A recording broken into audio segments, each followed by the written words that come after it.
कि नायडू दिल्ली नहीं आए, लेकिन फिर भी उन्होंने मोटी रकम वसूल की है। खबर में आप देख भी सकते हैं न्यूज। क्या नायडू इस बार मानेंगे या फिर की बगावत कर देंगे? सवाल तो इस बात का खड़ा होता है। कायदे से अगर देखा जाए तो नायडू को पैकेज ही लेना एकमात्र मकसद होता तो वो दिल्ली आते, वित्त मंत्री से मुलाकात करते, लेकिन ऐसा कुछ नहीं हुआ। और क्यों नहीं हुआ, बयान सुनिए। इस वक्त दोस्तों एनडीए के अंदर काफी खलबली देखने को मिल रही है, क्योंकि नायडू ने पूरी तरह से खेल को पलट दिया है। दिल्ली का दौरा करने आ रहे थे नायडू, लेकिन उसी बीच मोदी और अमित शाह इंतजार करते रह गए, लेकिन नायडू दिल्ली के अंदर नहीं पहुंचे। उपराष्ट्रपति को लेकर इंडिया अलायंस ने पूरी तरह से समर्थन जुटा लिया दोस्तों, पूरी तरह से अपना उपराष्ट्रपति बनाने के लिए वो कगार पर पहुंच चुके हैं। वहीं पर कांग्रेस की जीत होती हुई नजर आ रही है। एक और बड़ी खबर आप लोगों को बता दूं कि चंद्रबाबू नायडू ने मोदी जी का बड़ा ऑफर ठुकरा दिया है। तो बगावत के सीधे सीधे सुर और बगावत के संकेत नजर आ रहे हैं दोस्तों। हमारे साथ वरिष्ठ पत्रकार मौजूद हैं अदिति, आप उनकी इस रिपोर्ट को देखिए।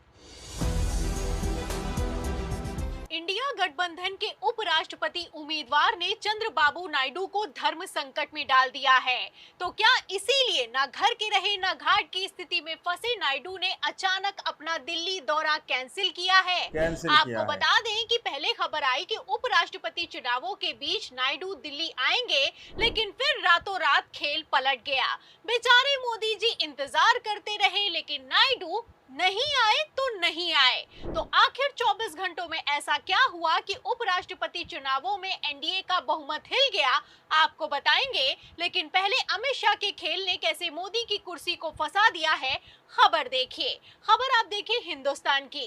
देखिए इसमें लिखा हुआ है कि एनडीए का बहुमत अस्थिर, इसीलिए उपराष्ट्रपति चुनावों में विपक्ष से कर रहे संपर्क, सांसद का दावा। तो लगातार दावे पर दावे किए जा रहे हैं और इन सब के बीच अमित शाह बौखला रहे हैं। सूत्रों की माने तो विपक्ष ने उपराष्ट्रपति चुनावों के लिए बहुमत जुटा लिया है, इसीलिए बीजेपी ने हाई अलर्ट जारी किया है। जैसा कि आप जानते हैं कि खबर तो पहले ही निकलकर सामने आ गई थी कि नायडू राहुल गांधी के संपर्क में हैं और अब कुछ वैसा ही होता हुआ नजर आ रहा है। और ऐसा मैं क्यों कह रही हूँ, खबर देखिए हिंदुस्तान की। देखिए इसमें लिखा हुआ है कि आंध्र प्रदेश के मुख्यमंत्री नई दिल्ली में वित्त मंत्री से करेंगे मुलाकात। तो पहले तो खबर आई कि 21 अगस्त को नायडू दिल्ली आएंगे, लेकिन नायडू दिल्ली नहीं पहुंचे, उल्टा मोदी के ऑफर को भी कैंसिल करके आंध्र प्रदेश में मीटिंग बुलाई है। अब यहीं पर बहुमत फंस गया है। जैसा कि आप जानते हैं कि सीपी राधाकृष्णन के नॉमिनेशन में नायडू शामिल नहीं हुए, ना नायडू पहुंचे और ना ही नायडू का कोई सांसद। वहीं दूसरी तरफ इंडिया गठबंधन ने एकजुटता दिखाई है। विपक्ष के सभी घटक दलों का एक सांसद नॉमिनेशन में मौजूद दिखाई दिया है। उल्टा विपक्ष के नामांकन में तो वो भी मौजूद दिखाई दिए हैं जो कि अब इंडिया गठबंधन से बाहर होने का दावा करते हैं। अभी जस्टिस रेड्डी जो कि विपक्ष पार्टियों की तरफ से उन्होंने नामांकन भरा है अपना वाइस प्रेसिडेंट के चुनाव के उम्मीदवार के रूप में, आम आदमी पार्टी ने भी उनके नामांकन को सपोर्ट किया है। हमारी तरफ से उनके नामांकन के वक्त संजय सिंह वहां मौजूद थे। तो इस बयान से आप अंदाजा लगा सकते हैं कि एकजुटता दिखाने के लिए हर घटक दल के एक सांसद का नामांकन में होना कितना जरूरी है। लेकिन फिर भी नायडू नामांकन से दूरी बना रहे हैं, उल्टा दिल्ली दौरा कैंसिल करते हुए नजर आ रहे हैं। सूत्रों की माने तो अमित शाह ने बाकायदा नायडू को इनवाइट लेटर भेजा था, लेकिन फिर भी नायडू ने सब कुछ कैंसिल कर दिया। खबर के मुताबिक नायडू की 22 अगस्त को वित्त मंत्री से मीटिंग होने वाली थी, लेकिन उस मीटिंग में भी नायडू शामिल नहीं हुए। और ये कोई हवाई बात नहीं है, खबर भी मौजूद है। देखिए इसमें लिखा हुआ है कि 21 अगस्त को नायडू दिल्ली आएंगे और 22 को केंद्रीय वित्त मंत्री निर्मला सीतारमण से मुलाकात करेंगे। खबर में आगे लिखा है कि एक अधिकारी विज्ञप्ति में कहा गया है कि सीतारमण के साथ बैठक में नायडू आंध्र प्रदेश में चल रही प्रमुख विकास योजनाओं पर चर्चा करेंगे और केंद्र से वित्तीय सहयोग का अनुरोध करेंगे।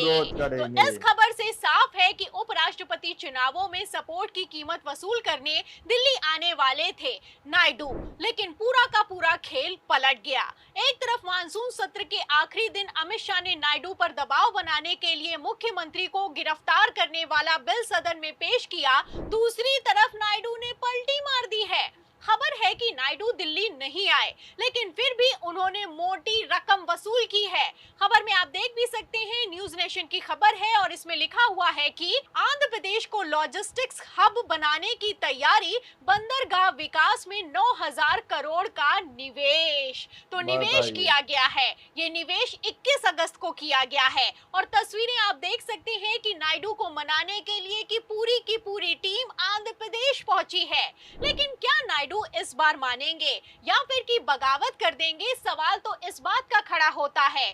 कायदे से अगर देखा जाए तो नायडू को पैकेज ही लेना एकमात्र मकसद होता तो वो दिल्ली आते, वित्त मंत्री से मुलाकात करते, लेकिन ऐसा कुछ नहीं हुआ। और क्यों नहीं हुआ, बयान सुनिए। जस्टिस साहब आंध्र प्रदेश के हैं, तेलुगु हैं,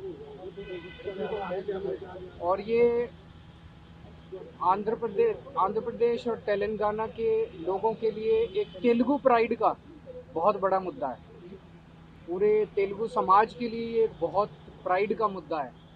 तो मैं समझता हूँ कि दोनों राज्यों से, आंध्र प्रदेश से भी और तेलंगाना से भी, वहाँ की जितनी पॉलिटिकल पार्टीज़ हैं वो पार्टी से ऊपर उठ के देश के लिए और तेलुगु प्राइड के लिए वोट देंगे। तो यही वो मास्टर स्ट्रोक है जो कि नेता प्रतिपक्ष राहुल गांधी ने चला है। पहले तो इंडिया गठबंधन ने आंध्र प्रदेश में जन्मे आंध्र प्रदेश हाई कोर्ट के पूर्व जज और सुप्रीम कोर्ट पूर्व जस्टिस बी सुदर्शन रेड्डी को उपराष्ट्रपति उम्मीदवार घोषित किया और अब नायडू पर दबाव बनाया जा रहा है। एक तरफ राहुल गांधी नायडू के संपर्क में है, दूसरी तरफ केजरीवाल ने भी मौके पर चौका मारा है। आपको बता दें कि केजरीवाल का बयान सोशल मीडिया पर वायरल है और नायडू का दिल्ली दौरा इसी बयान की वजह से कैंसिल भी हो चुका है। खबरें निकलकर सामने आ रही हैं कि एक तरफ केजरीवाल ने बयान दिया, दूसरी तरफ नायडू ने अपना दौरा कैंसिल कर दिया। क्यों ये दौरा कैंसिल हुआ है, इसको लेकर पब्लिक ने बढ़ चढ़कर कमेंट किया है। आप देख सकते हैं केजरीवाल के वीडियो को शेयर करते हुए यूजर ने लिखा है कि क्या मास्टर आदमी है केजरीवाल। जस्टिस रेड्डी तेलुगु है, ये सिर्फ एक जज की नहीं पूरे तेलुगु समाज की प्रतिष्ठा है। चंद्रबाबू को भी उलझा दिया, अब वो मोदी के साथ या तेलुगु अस्मिता के साथ।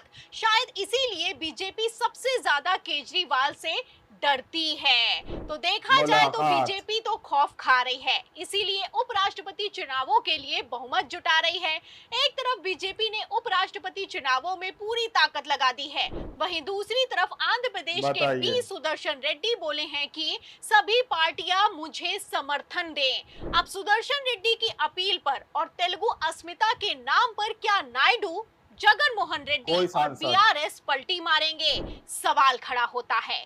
फिलहाल सूत्रों की माने तो एनडीए ही नहीं, संघ के करीबी सांसद भी नाराज हैं और भारतीय जनता पार्टी के कई सांसद क्रॉस वोटिंग कर सकते हैं।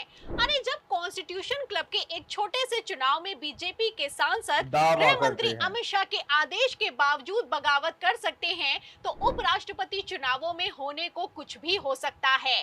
इसीलिए बीजेपी बौखला रही है और भारी टेंशन में नजर आ रही है। एक तरफ जहां एनडीए के सांसदों को मैनेज किया जा रहा है, वहीं दूसरी तरफ नायडू को हजारों करोड़ों की निवेश ऑफर की गई है। फिलहाल जैसे हालात हैं, क्या नायडू पैकेज से मानेंगे और क्या टीडीपी के सांसद आंध्र प्रदेश के वोटर्स को धोखा देकर बीजेपी को सपोर्ट करेंगे?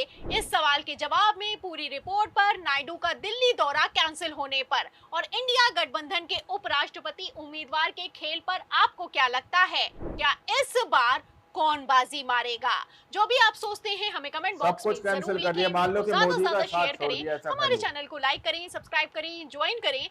दोस्तों आप लोगों ने इस वीडियो को शुरू से आखिर तक देखा। वीडियो के अंदर साफ तौर पर बात की गई है कि किस तरह से चंद्रबाबू नायडू यहाँ पर बगावत के सुर उनके दिखते हुए नजर आ रहे हैं। चंद्रबाबू नायडू सीधे तौर पर बगावत करते हुए नजर आ रहे हैं। यह वीडियो कह लीजिए कि मोदी जी का ऑफर सीधे तौर पर ठुकरा दिया। गृह मंत्री अमित शाह और प्रधानमंत्री नरेंद्र मोदी जी दिल्ली के अंदर इंतजार करते रहे, जिस तरह से हाई लेवल मीटिंग बुलाई गई थी उपराष्ट्रपति को लेकर, लेकिन चंद्रबाबू नायडू सीधे तौर पर किनारा करते हुए नजर आए। चंद्रबाबू नायडू आंध्र प्रदेश के अंदर मीटिंग करते हुए नजर आए। अब आप लोग समझ सकते हैं कि जिस तरह से गृह मंत्री अमित शाह जो संसद के अंदर बिल लेकर आ रहे थे सीएम को गिरफ्तार करने वाला, 30 से 31 दिन के बीच किसी भी सीएम को गिरफ्तार कर लिया जाए। ये बिल चंद्रबाबू नायडू और नीतीश कुमार के लिए काफी ज्यादा चर्चा में बना हुआ है कि चंद्रबाबू नायडू के ऊपर सीधे तौर पर दबाव बनाने के लिए बिल पास कराने की कोशिश की जा रही है। तो उस खतरे को कहीं ना कहीं चंद्रबाबू नायडू और नीतीश कुमार भागते हुए नजर आ रहे हैं दोस्तों। बाकी आप लोगों ने इस रिपोर्ट को देखा सुना, आप लोग इस रिपोर्ट के बारे में क्या सोचते हैं, क्या समझते हैं, अपनी राय कमेंट सेक्शन में जरूर दीजिएगा। मिलते हैं अगली वीडियो में, जब तक के लिए जय हिंद, जय भारत।